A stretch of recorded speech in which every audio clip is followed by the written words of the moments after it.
Benvenuti e benvenute nel mio canale di Essenza e Trasformazione. Dalla confusione alla chiarezza, guida alla calma mentale. Nel corso della vita tutti noi ci siamo trovati ad affrontare pensieri negativi che sembrano affollare incessantemente la nostra mente. Spesso, quando cerchiamo di liberarci da questi pensieri, ci rendiamo conto che, anziché svanire, tendono a crescere e a intensificarsi. Ora ti racconto una metafora che illumina il viaggio interiore, un racconto che ci guida a comprendere meglio la nostra mente e le sue sfide. La narrazione inizia con la storia di una giovane donna che si rivolge a un anziano guaritore del suo villaggio, spiegando che la sua mente è turbata da pensieri negativi che non riesce a controllare. La donna chiede al guaritore una formula magica per liberarsi di questi pensieri. Ma lui le risponde che la soluzione non è così semplice. Le consiglia di iniziare a praticare la respirazione consapevole, un metodo che la aiuterà a calmare la mente. Tuttavia, la donna si lamenta di non riuscire a concentrarsi neanche mentre respira, poiché i pensieri negativi sembrano amplificarsi. Il guaritore, con pazienza, le dice che è normale sentirsi sopraffatti all'inizio e le propone di utilizzare un mantra semplice, ma le avverte che, se tenta di forzare la mente a non pensare, rischia di alimentare ulteriormente il caos. La giovane, seguendo i suoi consigli, si sforza di ripetere il mantra, ma le parole del guaritore tornano a tormentarla.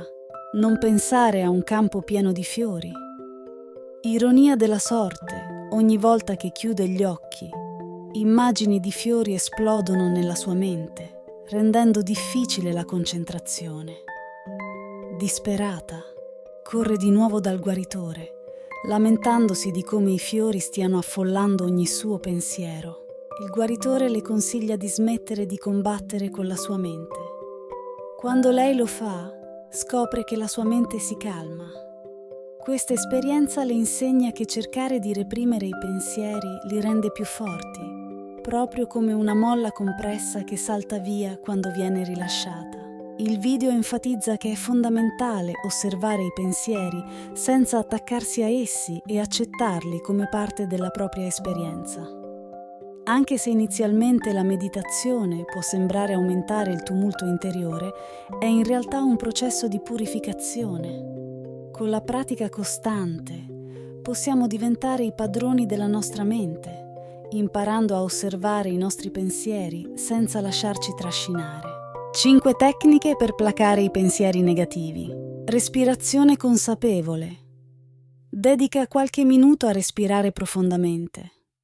Concentrati sul tuo respiro, osservando come entra ed esce dal tuo corpo. Questo ti aiuterà a radicarti nel presente e a ridurre l'ansia. Scrittura terapeutica. Tieni un diario in cui annoti i tuoi pensieri e sentimenti. Scrivere può aiutarti a elaborare le emozioni e a mettere in ordine i tuoi pensieri, riducendo il loro impatto sulla tua mente. Meditazione di osservazione. Pratica la meditazione osservando i tuoi pensieri come se fossi un testimone. Non giudicarli o cercare di cambiarli, semplicemente lasciali fluire. Questo ti insegnerà a non attaccarti a loro. Attività fisica. L'esercizio fisico, come una passeggiata, una corsa o yoga, può aiutarti a liberare la mente e a rilasciare endorfine, migliorando il tuo stato d'animo. Tecnica del parlare a se stessi. Durante il giorno, parlati in modo gentile e rassicurante. Ricorda a te stesso che i pensieri negativi non definiscono chi sei e che puoi superarli. In conclusione, questo video ci invita a riflettere sull'importanza di mantenere la calma e di osservare i nostri pensieri senza attaccarci a essi. Questa consapevolezza, unita a pratiche come la meditazione e la respirazione consapevole, è la chiave per trovare serenità interiore. Se ti è piaciuto questo video e vuoi scoprire di più su come migliorare il tuo benessere mentale, iscriviti al nostro canale e attiva la campanella per non perdere i prossimi contenuti. Condividi nei commenti le tue esperienze e i tuoi pensieri. Siamo qui per ascoltarti.